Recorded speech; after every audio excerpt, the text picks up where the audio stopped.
नमस्कार दोस्तों, स्वागत है आपका नीरज क्लासेस में, जहां हम मैथ्स और साइंस को आसान भाषा में समझते हैं। अभी हम क्लास 10 मैथ्स का पहला चैप्टर रियल नंबर कर रहे हैं। उसमें आज हमारा लेक्चर नंबर 3 चल रहा है। अब तक हमने रियल नंबर में पढ़ा है यूक्लिड डिवीजन लेमा और यूक्लिड डिवीजन एल्गोरिथम। और यूक्लिड डिवीजन लेमा का इस्तेमाल कैसे हम लोग रियल नंबर्स के कुछ प्रॉपर्टीज को प्रूफ करने में करते हैं, ये हमने पिछले क्लास में देखा है। रियल नंबर की कुछ प्रॉपर्टीज को हमने प्रूफ करके देखा भी था, जैसे कि रियल नंबर कोई भी इवन नंबर जो है वो 2q टाइप का होता है, या कोई भी ऑड नंबर वो 2q प्लस 1 टाइप का होता है, या कोई भी स्क्वायर नंबर जो है वो 3m या 3m प्लस 1 टाइप का होता है, या कोई क्यूबिक नंबर जो है वो 9m या 9m प्लस 1 या फिर 9m प्लस 8 टाइप का होता है। तो इस तरह के प्रॉपर्टीज को हमने प्रूफ करके देखा था पिछले क्लास में। अब इस क्लास में हम लोग फंडामेंटल थ्योरम ऑफ अरिथमेटिक पढ़ेंगे। फंडामेंटल थ्योरम ऑफ अरिथमेटिक का इस्तेमाल हम कैसे फिर किसी प्रॉपर्टीज को प्रूफ करने में करेंगे, वो जरा देखते हैं। जैसे आज का हमारा लेक्चर होगा 4 to the power n type का जो नंबर है। 4 टू द पावर n मतलब कि n जहां नेचुरल नंबर है, जैसे कि 4 टू द पावर 1 करते हैं तो 4 आता है, या फिर 4 टू द पावर 2 कर लेते हैं तो 4 इंटू 4 आता है, 4 इंटू 4 इंटू 4 आता है, 4 इंटू 4 इंटू 4 इंटू 4 आता है। तो जैसे ये सब नंबर जो है इसमें लास्ट डिजिट यूनिट प्लेस पे जो नंबर आता है वो कभी भी जीरो नहीं होगा। जैसे 4 इंटू 4 करते हैं तो 16 आता है, यूनिट प्लेस पे 6 आया। 4 इंटू 4 इंटू 4 करते हैं तो 64 आता है, यूनिट प्लेस पे 4 आ गया। फिर एक बार 4 से इंटू कर देते हैं तो 256 आता है, यूनिट प्लेस पे देखिए 6 आ रहा है। फिर एक बार 4 से इंटू कर लीजिए इसको तो 4 6 जा 24, 2 4 5 जा 22, 22 2 4 2 जा 8 2 10, 1024 आ जाता है, तो लास्ट में 4 आ जाता है। तो इस तरह से आप 4 को कितने टाइम्स मल्टीप्लाई कीजिए, 4 to the power n type का जो भी नंबर होगा, ये सब 4 to the power n type का नंबर है, ये सब में कहीं भी लास्ट में जीरो नहीं आएगा। इस तरह का हम प्रॉपर्टी ऑब्जर्व करते हैं रियल नंबर में। तो इस तरह के स्टेटमेंट को हम प्रूफ करेंगे आज के क्लास में, और इसको प्रूफ करने के लिए हमें फंडामेंटल थ्योरम ऑफ अरिथमेटिक का इस्तेमाल करना पड़ेगा, उसको जानना पड़ेगा। तो आइए चले जानते हैं फंडामेंटल थ्योरम ऑफ अरिथमेटिक क्या है। तो हम स्टेटमेंट पहले लिखेंगे, फंडामेंटल थ्योरम ऑफ अरिथमेटिक। इसके बाद हम लोग आज एचसीएफ और LCM by prime factorization method वो भी सीखेंगे। प्राइम फैक्टराइजेशन मेथड से हम एचसीएफ या एलसीएम कैसे निकालते हैं वो भी सीखेंगे। एचसीएफ और एलसीएम में क्या रिलेशन होता है, और नंबर्स में एचसीएफ एलसीएम और उनके जिस नंबर का एचसीएफ एलसीएम उसमें क्या रिलेशन होता है उसको भी। हालांकि ये हम लोग बचपन में कर चुके हैं, 5 क्लास से ही ये सब करते आ रहे हैं, लेकिन उसको एक बार हमें रिकॉल करना है 10th क्लास में, तो वो भी आज हम लोग करेंगे। बस इतना ही काम करना, आज का लेक्चर समाप्त हो जाएगा। तो सबसे पहले है फंडामेंटल थ्योरम ऑफ अरिथमेटिक। तो it says that for any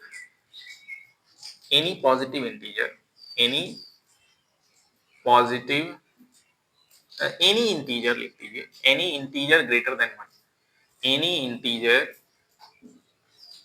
greater than 1 can B uniquely expressed as the product of prime numbers, prime numbers। ये फंडामेंटल थ्योरम ऑफ अरिथमेटिक है। ये कहता है कि कोई भी number, any integer greater than 1, कोई भी इंटीजर ग्रेटर देन 1 से बड़ा कोई भी number integer can be uniquely expressed as the product of prime numbers. Prime numbers के प्रोडक्ट के फॉर्म में हम किसी भी नंबर को एक्सप्रेस कर सकते हैं, और ये जो प्राइम नंबर का प्रोडक्ट होगा ये यूनिक होगा, हर नंबर के लिए यूनिक होगा। यानी कि प्राइम नंबर्स जो आएंगे किसी भी नंबर के फैक्टराइजेशन में वो यूनिक होगा। हाँ, जैसे फॉर एग्जांपल जैसे कि आप 64 है, 64 का प्राइम फैक्टराइजेशन करते हैं तो करते हैं आप 2 इंटू 2 टू जा 4 टू जा 8 टू जा 16 टू जा 32 टू जा 64। इसमें सिर्फ 2 आया। देखिए प्राइम नंबर्स के प्रोडक्ट के फॉर्म में हम इसको एक्सप्रेस कर सके, या फिर चलिए 42 ही कर लेते हैं। तो 2 इंटू 21, 3 इंटू 7, 7 3 जा 21 टू जा 42। तो ये इसमें भी देखिए सब प्राइम नंबर है, 2 भी प्राइम है, 3 भी प्राइम है, 7 भी प्राइम है। तो इसके प्रोडक्ट के फॉर्म में हम इस नंबर को एक्सप्रेस कर सके। उसी तरह से कोई और ले लीजिए, 612 ले लीजिए। तो 2 इंटू, जरा हम करके देख लेते हैं यहाँ पे। 2 3 जा 2 1 12 10, 2 5 जा 10, 2 3 जा 155, 3 5 जा 3 1 जा 17 51, 3 से 17 times.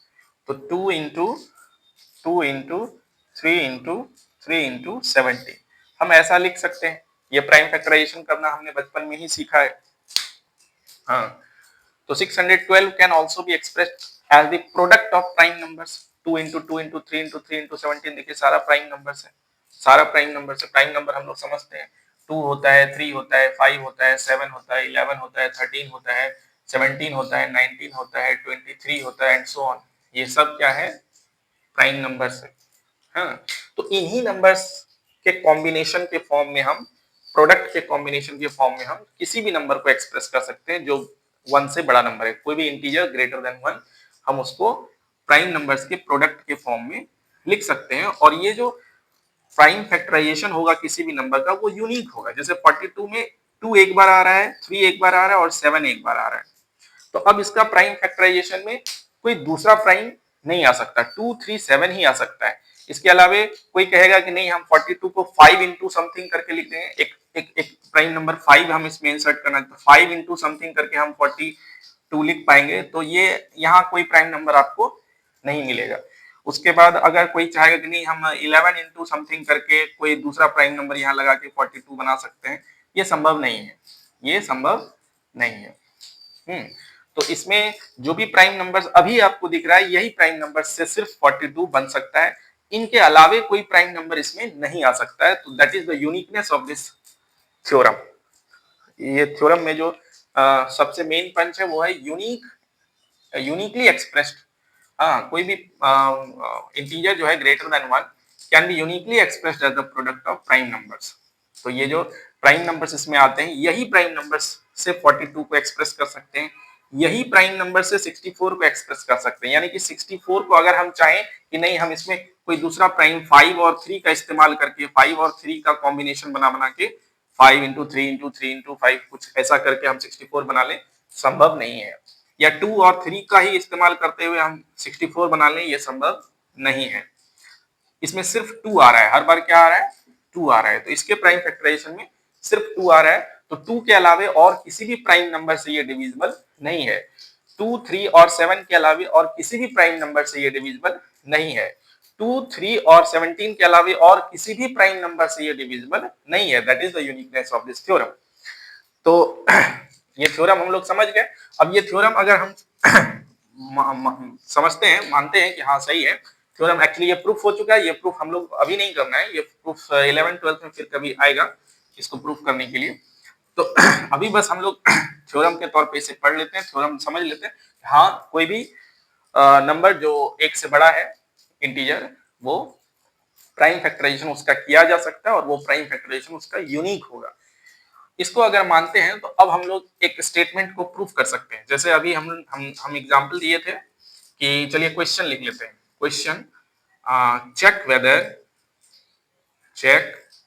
Weather 4 to the power n where n is any natural number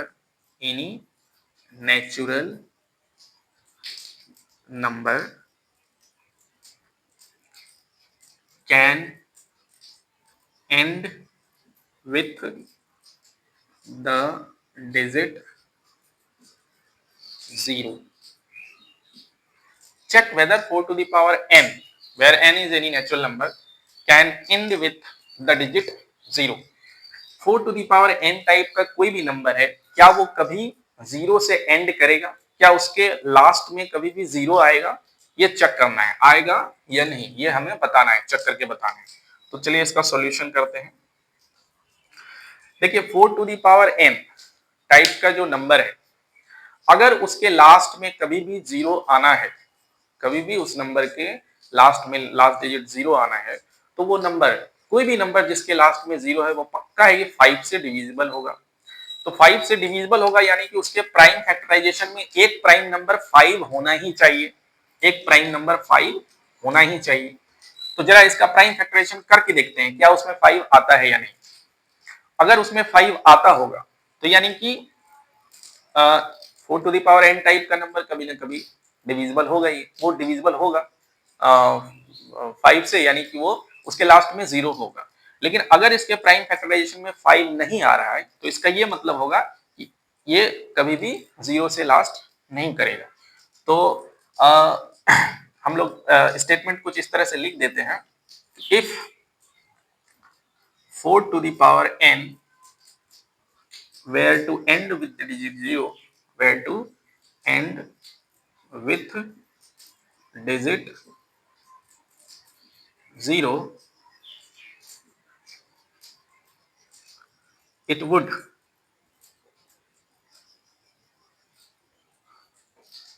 contain, it would be divisible, it would be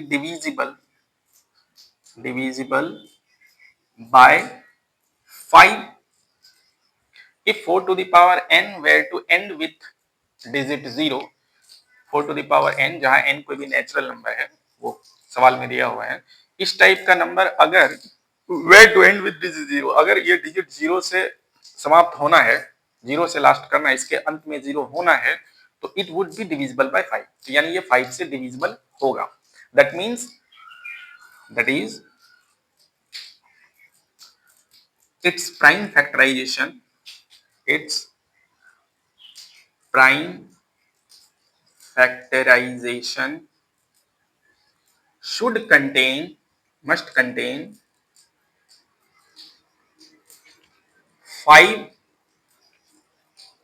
5 as the prime factor।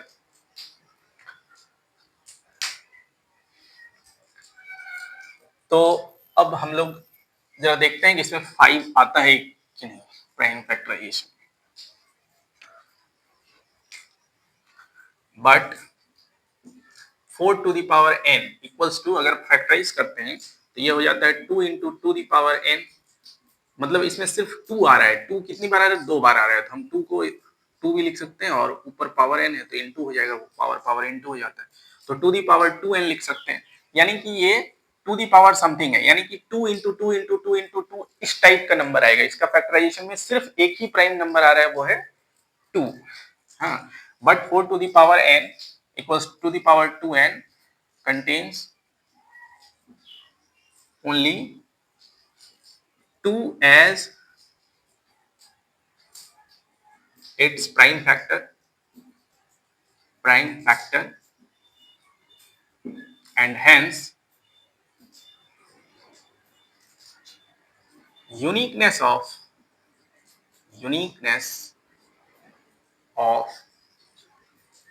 fundamental theorem of arithmetic,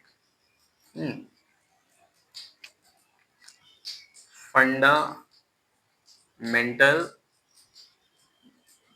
theorem of arithmetic guarantees that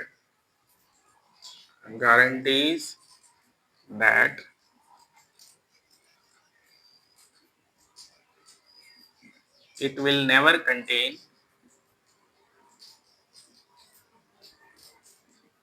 5 as its prime factor।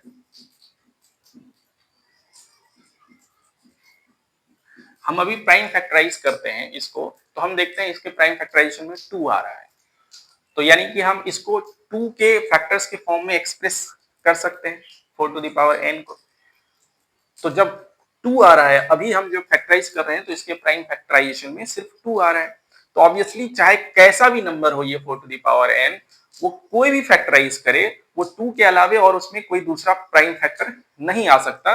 ये fundamental theorem of arithmetic से हम लोग जानते हैं कि किसी भी number का जो फैक्टराइजेशन में अगर कुछ प्राइम नंबर्स के प्रोडक्ट के फॉर्म में हम उसको एक्सप्रेस कर रहे हैं, कर सकते हैं, तो कोई दूसरा प्राइम नंबर के प्रोडक्ट के फॉर्म में हम फिर वापस से उसको एक्सप्रेस नहीं कर सकते। यानी कि 5 आ जाए, फिर कोई कोई एक नंबर लिख दिया 4 to the power n type का कोई एक नंबर लिख दे और उसके फैक्टराइजेशन में कभी 5 आ जाए, ये संभव नहीं है, क्योंकि एक बार जब 2 आ गया तो यानी हर बार 2 ही आएगा। That is uniqueness of fundamental theorem of arithmetic.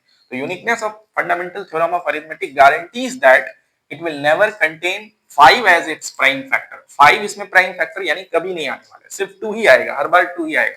एक बार 2 आ गया तो यानी हर बार 2 ही आना है। तो 2 के ही प्रोडक्ट के फॉर्म में हम इसको लिख पाएंगे। 2 के अलावे और कोई प्राइम फैक्टर इसमें नहीं आने वाला है। तो इट मींस, इसका मतलब ये हो गया कि 5 नहीं आने वाला है, तो ये यानी कि 5 से डिविजिबल नहीं, यानी कि इसके लास्ट में 0 नहीं होगा। तो hence 4 to the power n will never end with the digit 0। ये हम लिख देंगे, ये हमारा फाइनल स्टेटमेंट हो गया। हाँ, कि 4 to the power n जो है ये कभी भी इसके लास्ट में 0 नहीं होगा। It will never and with the digit 0। तो ये हमारा आंसर हो गया, हमने चेक करके बता दिया। इसी तरह से हम चाहें तो 6 to the power n के लिए भी यही सेम काम कर सकते हैं। 6 to the power n के लिए वो भी हमारा 6 to the power n type का भी जो नंबर होगा वो भी हमारा, उसके भी लास्ट में कभी 0 नहीं आएगा। कैसे? क्योंकि आप 6 to the power n को जब फैक्टराइज करते हैं तो ये हो जाता है 2 into 3 to the power n, यानी कि इसमें 2 into 3 आना है। इस टाइप के नंबर में यही बार बार आना है। n का वैल्यू 1 है तो 2 into 3 आएगा, n का वैल्यू 2 है तो 2 into 3 into 2 into 3, यानी हर बार 2 और 3 ही आना है। इसके प्राइम फैक्टराइजेशन में हर बार 2 और 3 ही आना है, इसके अलावा कुछ आना नहीं है। तो एक बार जब हम देख लिए कि 2 और 3 के कॉम्बिनेशन से इस टाइप के नंबर को हम एक्सप्रेस कर रहे हैं, तो यानी कि अब यूनिकनेस कहता है कि और बाकी कोई दूसरा प्राइम नंबर के प्रोडक्ट के फॉर्म में हम इसको वापस से एक्सप्रेस नहीं कर सकते हैं। यानी कि हम अगर चाहेंगे कि कोई ऐसा नंबर जिसको हम 5 into 11 का कॉम्बिनेशन बना के 5, 11 या 13 का कॉम्बिनेशन बना के हम लिख सकेंगे, ये संभव नहीं है। ये फंडामेंटल थ्योरम ऑफ अरिथमेटिक का यूनिकनेस प्रॉपर्टी कहता है कि हम इसको जब भी फैक्टराइज करेंगे उसमें सिर्फ 2 और 3 ही आना है। तो that means it will never, it is not divisible by 5, that means it will never and with the digit 0। तो इस टाइप का नंबर भी लास्ट में इसके 0 नहीं आना है। तो इस तरह का क्वेश्चन अगर आएगा तो हम इसी तरह से ये स्टेटमेंट लिख देंगे, जैसा ये statement 4 to the power n के लिए लिखे तो वैसे ही 6 टू द पावर n के लिए लिख सकते हैं। अब आज हम लोग ये तो देख लिए फंडामेंटल थ्योरम ऑफ अरिथमेटिक क्या होता है और एक दो प्रूफ भी इसका देख लिए, इसका इस्तेमाल एक दो प्रूफ करने में देख लिए। अब हम लोग थोड़ा सा एचसीएफ और एलसीएम निकालने जानते हैं प्राइम फैक्टराइजेशन मेथड से। प्राइम फैक्टराइजेशन मेथड का इस्तेमाल करके एचसीएफ और एलसीएम हम लोग पहले भी निकाल चुके हैं लोअर क्लासेस में, जैसे 5 क्लास में शायद इंट्रोड्यूस हो जाता है प्राइम फैक्टराइजेशन मेथड से एचसीएफ और एलसीएम निकालना, लेकिन अभी उसे हमें रिकॉल करना है। जरा देखते हैं फिर से एक बार। अगर हमें 60 और मान लेते हैं 42, इसका एचसीएफ और एलसीएम निकालना है प्राइम फैक्टराइजेशन मेथड से, तो कैसे निकालते हैं? तो पहले हम लोग 60 को फैक्टराइज कर लेते हैं, 2 से 30, 2 से 15, फिर 3 से 5। तो 60 can be written as 2 into 2 into 3 into 5। उसी तरह से 42 को करके देख लेते हैं, 42, 2, 21, 3, 7, 2 into 3 into 7। ये हमारा हो गया प्राइम फैक्टराइजेशन 60 और 42 का। अब अगर हमें इन दोनों का एचसीएफ निकालना है, HCF of 60 and 42, 60 and 42 HCF निकालना है, तो एचसीएफ में क्या करते हैं, ये जो प्राइम फैक्टराइजेशन किए इसमें हाईएस्ट कॉमन फैक्टर कौन कौन सा है वो लेते हैं और हाईएस्ट ज्यादा से ज्यादा कितना कॉमन फैक्टर है वो लेते हैं। अब देखिए यहाँ पे 2 आ रहा है तो इसमें भी 2 आ रहा है, तो 2 इसका एक कॉमन फैक्टर है तो 2 ले लेंगे। फिर ये 2 के लिए यहाँ दूसरा कोई 2 नहीं आ रहा है, लेकिन हाँ 3 के लिए 3 आ रहा है तो 3 एक कॉमन फैक्टर है, 3 दोनों में मिल रहा है तो 3 ले लेंगे। और फिर कोई कॉमन नहीं है, 5 इसमें है इसमें नहीं है, 7 इसमें है तो इसमें नहीं है, ये 2 इसमें है तो इसके लिए कोई दूसरा 2 इसमें नहीं है, इस 2 के लिए एक करस्पॉन्डिंग 2 मिल गया, इसके लिए नहीं मिल रहा, तो यानी कि ये हो गया 6, तो इसका HCF निकलेगा 6। इसमें हम लोग क्या किए, हाईएस्ट कॉमन फैक्टर, ज्यादा से ज्यादा कितना कॉमन फैक्टर, कॉमन इसमें भी फैक्टर हो, 60 का फैक्टराइजेशन में भी हो जो प्राइम नंबर, और 42 के भी फैक्टराइजेशन में जो प्राइम नंबर हो उसको हम कॉमन फैक्टर कहेंगे। तो ये कॉमन फैक्टर क्या क्या आ रहा है, तो 2 आ रहा है और 3 आ रहा है, तो 2 इंटू 3 यानी कि 6 इसका हाईएस्ट कॉमन फैक्टर निकलेगा। उसी तरह से अगर हम एलसीएम निकालना चाहें 60 और 42 का, तो ये है लोवेस्ट कॉमन मल्टीपल, मल्टीपल मतलब इसको और इसको मल्टीप्लाई करके एक नंबर आएगा, लेकिन लोवेस्ट ऐसा नंबर जो इसका भी मल्टीपल हो इसका भी मल्टीपल हो, जिसमें ये सारे फैक्टर्स भी आते हो ये सारे फैक्टर्स भी आते हैं। तो इसमें क्या कर देते हैं, सारा प्राइम नंबर्स लेते हैं, सारा प्राइम नंबर्स, और अगर 2 इसमें 2 बार आया है तो 2 बार लेंगे, एक बार आया है तो एक बार, या फिर इसको ऐसे कीजिए कि आप पावर के फॉर्म में लिख लीजिए, ज्यादा अच्छा रहेगा समझना। जैसे कि 2 यहाँ 2 बार आया है, 3 एक बार आया है और 5 एक बार आया है, इसमें 2 एक बार आया है, 3 भी एक बार आया और 7 भी एक बार आया है। तो हम लोग जब HCF निकालते हैं हाईएस्ट कॉमन फैक्टर, तो कॉमन फैक्टर और उसमें लोवेस्ट पावर वाला लेते हैं, लोवेस्ट पावर वाला कॉमन फैक्टर लेते हैं। जैसे कि 2 इसमें भी है इसमें भी है, लेकिन पावर यहाँ 2 है यहाँ 1 है, तो हम 1 पावर वाला लेंगे, तो 2 का पावर 1 हम सिलेक्ट करते हैं। उसी तरह से 3 इसमें भी है इसमें भी है, तो लोवेस्ट यहाँ भी 1 है यहाँ भी 1 है, तो 1 ही लेंगे, 3 1 लेंगे। 5 इसमें 1 है इसमें नहीं है, तो 5 कॉमन नहीं है, 7 कॉमन नहीं है तो वो नहीं लेंगे, तो फिर ये 6 हो जाएगा HCF। और उसी तरह से LCM अगर निकालना है, तो LCM में हम सारा फैक्टर्स ले लेते हैं, उसका भी 60 का भी सारा फैक्टर लेंगे, 42 का भी सारा फैक्टर लेंगे, और अगर कोई कॉमन है तो उसमें जो हाईएस्ट पावर वाला होगा उसको लेंगे। जैसे कि 2 है, 2 यहाँ भी है यहाँ भी है, हम हाईएस्ट पावर वाला लेंगे, यानी कि 2 का पावर 2 लेंगे। उसी तरह से 3 है, यहाँ भी है यहाँ भी है, तो 3 का पावर तो एक ही बार लेंगे, हाँ 3 का पावर 1 ही हाईएस्ट है हमारा। उसी तरह से 5 का पावर 1, 5 इसमें है इसमें नहीं है, लेकिन हमको सारा फैक्टर्स लेना है, 2 3 5 7 सब लेना है, 2 3 5 7 सब लेना है। अब इसमें 2 चूंकि इसमें 2 बार था इसमें एक ही बार था, तो हम 2 बार वाले लिए। 3 जो है इसमें एक बार था इसमें एक बार था, तो एक बार वाले लिए। 5 इसमें एक बार था तो ले लिए, 7 इसमें एक बार था ले लिए। तो ये हो गया 2 2 जा 4, 3 जा 12, 5 जा 67 जा 67 जा 42 0 420, तो इसका एलसीएम आ गया 420। तो इस तरह से हम लोग HCF और LCM निकालते हैं प्राइम फैक्टराइजेशन मेथड से, और ये हम लोग बचपन में करके देख चुके हैं, इसलिए ज्यादा एग्जांपल इसमें हम नहीं करेंगे। हाँ, इसी में हम एक वेरिफिकेशन जो कि वो भी हम लोग पहले कर चुके हैं, नहीं किए हैं तो एक बार रिकॉल अभी करना ही है, देख लेते हैं। एक वेरिफिकेशन है, वो कहता है कि जिस दो नंबर का, अगर ये N1 है, मान लेते हैं ये N1 है और ये N2 है, कहता है जिस दो नंबर का आप HCF निकालते हैं या जिस दो नंबर का आप LCM निकालते हैं, आप HCF और LCM को मल्टीप्लाई कीजिए, वो नंबर 1 और नंबर 2 को मल्टीप्लीकेशन करने से बराबर आता है, यानी कि N1 into N2 equals to HCF of these two number into LCM of these two number। इन दोनों का HCF और इन दोनों का LCM को मल्टीप्लाई कीजिए और इन दोनों नंबर को मल्टीप्लाई कीजिए, ये दोनों सेम आएगा। ये एक वेरिफिकेशन हमें करके देखना होता है। जरा इसमें देखते हैं कैसे वेरिफिकेशन करेंगे। तो HCF इंटू LCM करके देखते हैं, HCF इंटू LCM इस वाले के लिए HCF इंटू LCM करके देखते हैं। तो इसका HCF कितना आया 6, LCM आया 420, इंटू कीजिए 606 6 2 या 12 1 6 4 या 24 और 1 25 हो गया।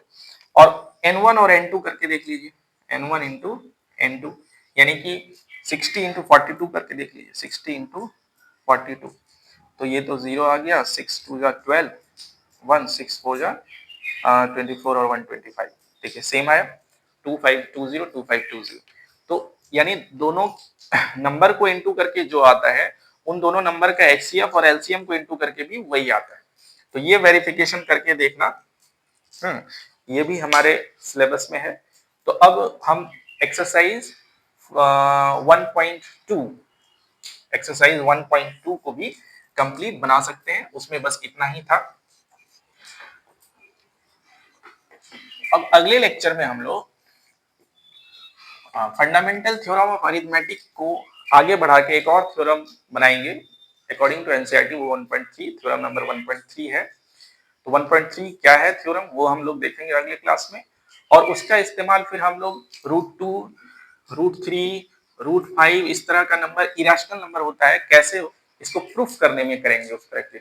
हाँ, ये सारा इरेशनल नंबर है, इसको प्रूफ करने में हम लोग उस थ्योरम का इस्तेमाल करेंगे। तो ठीक है, फिर आज के लिए इतना ही। आपको वीडियो कैसा लगा आप कमेंट में जरूर लिखें। अच्छा लगा तो लाइक करें, चैनल को सब्सक्राइब करें और शेयर भी करें। तब तक के लिए धन्यवाद।